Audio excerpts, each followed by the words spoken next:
ఆచి chicken masala. Iran యుద్ధంపై America president Trump సెటైర్లు వేశారు. యుద్ధంలో ఇప్పటి వరకు 5,000 లక్ష్యాలను ఛేదించామని చెప్పారు.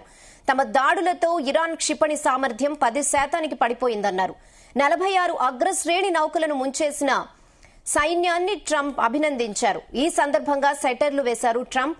ఇరాన్ నౌకలను ముంచేసే బదులు స్వాధీనం చేసుకోవచ్చు కదా అని అడిగితే వాటిని ముంచడం సరదాగా ఉందని సైన్యం చెప్పిందని తెలిపారు. తనకు కూడా అదే నిజమని అనిపించిందన్నారు. అమెరికా సైన్యం పశ్చిమాసియాకు విహారయాత్రకు వెళ్లిందన్నారు ట్రంప్. అక్కడున్న చెడును వదిలేస్తోందని తెలిపారు.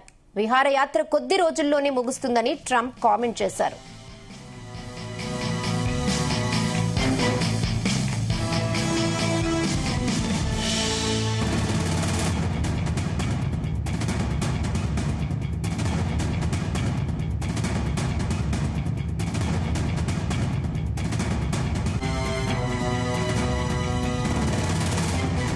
ఇదే విషయంపై మరిన్ని update chief news coordinator Radhakrishna అందిస్తారు. రాధాకృష్ణ.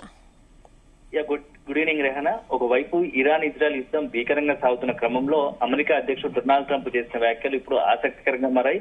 ఒక రకంగా మొత్తం యుద్ధం విషయం సంబంధించి ప్రపంచ దేశాలు యుద్ధంతో ఒక రకంగా భారత్ తో పాటు అనేక దేశాలు ఇబ్బంది పడుతున్న క్రమంలో చాలా సెటైరిక్ గా ఇరాన్ సంబంధించి ఇరాన్ పై మాట్లాడిన మాటలు సెటైరిక్ గా ఉన్నాయి. సో ఒక రకంగా ఇరాన్ పైన ఆ యుద్ధం విషయంలో మనం అనుకున్నట్టుగానే మొత్తం 5,000 లక్ష్యాలను ఛేదించామని చెప్పిన ట్రంప్ తమ దాడులతో ఇరాన్ క్షిపణి సామర్థ్యం పూర్తి స్థాయిలో పడిపోయింది. కేవలం 10% మాత్రమే ఇరాన్ తన క్షిపణి సామర్థ్యం కలిగి ఉందని చెప్పేసి చెప్పారు. సో గత కొద్ది రోజులుగా పదే చెప్తున్నట్టుగా ట్రంప్ ఇరాన్ కి సంబంధించినటువంటి 46 అగ్రశ్రేణి నౌకలను ముంచేసినట్టుగా సముద్ర గర్భంలో కలిపేసినట్టుగా కూడా చెప్తున్నటువంటి ట్రంప్ మరొకసారి అదే వ్యాఖ్యలు చేసిన పరిస్థితి కనబడుతోంది. సో మొత్తంగా కూడా ఇరాన్ నౌకలను ముంచేసాము, సముద్ర గర్భ కలిపేస్తామని చెప్పేసి అనగా అక్కడ ఉన్నటువంటి మీడియా ప్రతినిధులు వాటిని స్వాధీనం చేసుకుంటే బాగుంటేది కదా అని చెప్పేసి కొందరు అడగా దానికి సెటైరిక్ గా వాళ్ళు అడిగారు. సో వాళ్ళ ఆ ఇరాన్ నౌకలు ముంచేస్తుంటే కొంత సరదా అనిపించింది, మా సైన్యం అదే చెప్పుకొచ్చింది. సో నిజంగా కూడా మా సైన్యానికి సరదా అనిపించడం తప్పేం లేదన్నట్టుగా కూడా కొంత ఆ సైన్యాన్ని వెనకేసుకొచ్చే ప్రయత్నం చేశాడు. సో అదే కాకుండా ఒక రకంగా చెప్పాలంటే మొత్తం ఇప్పుడు ఉన్నటువంటి యుద్ధ నేపథ్యంలో పోయి ప్రపంచ దేశాలు అల్లాడిపోతా ఉంటే చమురు సంబంధించి అక్కడ గ్యాస్ సంబంధించి కావచ్చు, పెట్రోల్ డీజిల్ సంబంధించి ప్రతినిత్యం కూడా కొంత ఇబ్బందికర పరిస్థితులు ఉంటాయి. చాలా టేక్ ఇట్ ఈజీగా ఆయన మాట్లాడిన మాటలు ఏంటంటే అమెరికా సైన్యం పశ్చిమాసియాలో ఇది ట్రిప్ కు వెళ్ళినట్టుగా సరదాగా విహారయాత్రకు వెళ్ళింది, అక్కడ కొద్ది రోజులు ఎంజాయ్ చేసి వస్తుంది, అక్కడ ఉన్నటువంటి చెడును మొత్తం వదిలించి వస్తుందని చెప్పేసి కూడా మాట్లాడడం కూడా ఇప్పుడు ఒక రకంగా ఆయన వ్యంగ్యంగా మాట్లాడడం కూడా కొంత మొత్తం అతని ట్రంప్ తీరుపైన కొంత విమర్శలతో వస్తున్న పరిస్థితి కనబడుతోంది. ఒకవైపేమో ప్రపంచ దేశాలు అల్లాడిపోతా ఉన్నాయి, మరోవైపేమో ట్రంప్ మాత్రం తన సైన్యాన్ని విహారయాత్రకు పంపి అక్కడ ఉన్నటువంటి చెరువును అంటే ఎంజాయ్ చేయడానికి వెళ్తున్నారా తన సైన్యం అని చెప్పేసి మాట్లాడుతున్న పరిస్థితి కనబడుతుంది. సో మొత్తంగా ఓవరాల్ గా గత 10 రోజులుగా యుద్ధం మొదలైంది. యుద్ధం నుంచి 10 రోజుల నుంచి కూడా ఇరాన్ పై ఇజ్రాయెల్ అమెరికా కలిసి భీకరంగా దాడులు చేస్తూనే మొదటి రోజే యుద్ధం మొదలైన రోజే ఉన్నటువంటి అయతుల్లా ఖమేనీ ఎవరైతే ఉన్నారో ఇరాన్ సుప్రీం అయతుల్లా ఖమేనీతో పాటుగా అత్యధికమైన కీలకమైనటువంటి నాయకులు కావచ్చు, అధికారుల బృందం మొత్తం కూడా 48 మంది పైగా మరణించిన సంగతి తెలిసిందే. సో అప్పటి నుంచి యుద్ధం హోరాహోరీ కొనసాగుతుంది. ఒకవైపేమో ఇజ్రాయెల్ అమెరికా ఇరాన్ టార్గెట్ చేస్తుంది, ఇరాన్ మాత్రం ఇటు ఇజ్రాయెల్ తో పాటు గల్ఫ్ కంట్రీస్ టార్గెట్ చేస్తూనే ప్రతినిత్యం గత 10 రోజుల్లో కూడా డ్రోన్లతో దాడులు, క్షిపణుల దాడులు ఇదే నిత్యంగా మారింది. సో రెగ్యులర్ గా ఇదే యాక్టివిటీ ఒకవైపు యుద్ధం భీకరంగా మారుతున్న క్రమంలో డొనాల్డ్ ట్రంప్ మాత్రం యుద్ధం విషయంలో చాలా టేక్ ఇట్ ఈజీగా ఉన్నట్టు పరిస్థితి కనబడుతుంది.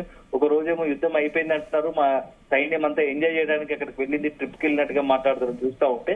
సో ఒకవైపు ట్రంప్ తీరుపైన కూడా విమర్శలు వస్తూ ఉన్నాయి. అతను చాలా టేక్ ఇట్ ఈజీగా సరదాగా తన సరదా కోసం యుద్ధం చేస్తున్నట్టుగా అతని తీరు ఉందనే ఒక విమర్శలు కూడా వస్తూ ఉన్నాయి. మరోవైపు ఇరాన్ మాత్రం ఎట్టి పరిస్థితిలో ట్రంప్ చేసిన వ్యాఖ్యలన్నిటి కూడా పూర్తిగా సత్యదూరం, అవన్నీ అబద్ధాలే, మేము అసలైన ఆశ ఇంకా ముందుకు చేయలేదు, మేము యుద్ధం అనేది ఇంకా మా అమలులో అనేకమైనటువంటి ఆయుధాలు ఉన్నాయి, వాటిని ఇప్పుడే తీస్తాము, మీరు ఇప్పటి వరకు చూస్తున్న కేవలం ఒక ట్రైలర్ మాత్రమే, మా దగ్గర పెద్ద ఎత్తున ఆయుధాలు ఉన్నాయి, వాటి సందర్భాన్ని బట్టి యూజ్ చేస్తాము అని చెప్పేసి కూడా ఇరాన్ హెచ్చరిస్తున్న పరిస్థితి. సో ఒకవైపేమో అమెరికా ఇజ్రాయెల్, మరోవైపు ఇరాన్, ఈ రెండు కూడా ఇరుపక్షాలు కూడా వెనక్కి తగ్గకపోవడంతో రోజు రోజుకు యుద్ధం ముదురుతోంది, దాని ఇంపాక్ట్ ఎట్లా ఉందో తెలుస్తుంది. సో మనం ఇప్పుడే ఇండియాలోనే చూస్తున్నాము, ఒకవైపు గ్యాస్ కి సంబంధించి కావచ్చు, పెట్రోల్ డీజిల్ కి సంబంధించి ఏం జరగబోతోంది, గ్యాస్ దొరకట్లేదు అనే ఒక పరిస్థితి ఏర్పడుతోంది, ఆందోళన ఉంది. ఇంకా పక్కనే ఉన్నటువంటి బంగ్లాదేశ్, పొరుగునే ఉన్నటువంటి బంగ్లాదేశ్ పాకిస్తాన్ పరిస్థితి ఎంత తక్కువ చెప్పినా తక్కువే, అంత దీనగాథలు ఉన్నాయి. ఎందుకంటే దాదాపు అక్కడ 321 రూపాయలకు పెట్రోల్ లీటర్ ఉన్న పరిస్థితి కనపడుతుందంటే ఆడ ప్రజలే పెట్రోల్ బంక్లపై దాడులు చేసే పరిస్థితి వస్తుంది, గ్యాస్ గోడలపై దాడి చేసే పరిస్థితి వస్తుంది. బంగ్లాదేశ్ లో కూడా అదే పరిస్థితి. సో మొత్తంగా ఇరాన్ యుద్ధంలో పశ్చిమాసియాలో చెలరేగిన ఈ యొక్క మంట, యుద్ధ మంట మొత్తం ప్రపంచం మొత్తం కూడా కొంత దహించే వేసేలా, ఒక రకంగా చెప్పాలంటే అక్కడ ఉన్నటువంటి ఆర్థిక వ్యవస్థను ఆయా దేశాల ఆర్థిక వ్యవస్థ దెబ్బతీసేలా మారింది. సో అల్టిమేట్ గా మరి యుద్ధం ఎప్పటి వరకు అవుతుందో ఒక క్లారిటీ లేదు. పదే ట్రంప్ మాత్రం యుద్ధం త్వరలో ముగుస్తుందని చెప్పడంతో కొంత రిలాక్సేషన్ ప్రపంచ దేశాలు. ఎందుకంటే చాలా ఇంపార్టెంట్ ఏంటంటే ఈ రోజు డొనాల్డ్ ట్రంప్, రష్యా అధ్యక్షుడు పుతిన్ ఇద్దరు కూడా ఫోన్లో సంప్రదింపులు జరపడం, యుద్ధ విషయంలో మాట్లాడడం మాత్రం కొంత ఊరట కలిగే అంశం. ఎక్కడో దగ్గర ఇరాన్ సంబంధించి విషయంలో అమెరికా మొత్తం యుద్ధం విషయంలో ఒక పులిష్ల పడుతున్న త్వరలో. ఎందుకంటే ఈ రష్యా అమెరికా రెండు చర్చల నేపథ్యంలో మొత్తం యుద్ధానికి తెరదించే అవకాశాలు కనబడుతున్నాయా, ఎవరో ఒక పక్షం వెనక్కి తగ్గే పరిస్థితి వస్తుందా అనేది కూడా కొంత చర్చ. అదే జరిగితే మాత్రం మళ్ళా యథావిధి పరిస్థితులు పశ్చిమాసియాతో పాటు ఎంటైర్ ప్రపంచ వ్యాప్తంగా కూడా సాధారణ పరిస్థితులు ఏర్పడే అవకాశం ఉంది. లేదంటే ఇప్పటికే యూరోపియన్ కంట్రీస్ లో కూడా కొంత ఈ గ్యాస్ కి సంబంధించి చమురు ఉత్పత్తికి సంబంధించి చమురు ఇంపాక్ట్ ఉండబోతుంది, క్రూడ్ ఆయిల్ కి సంబంధించి ఇంపాక్ట్ ఉండబోతుంది.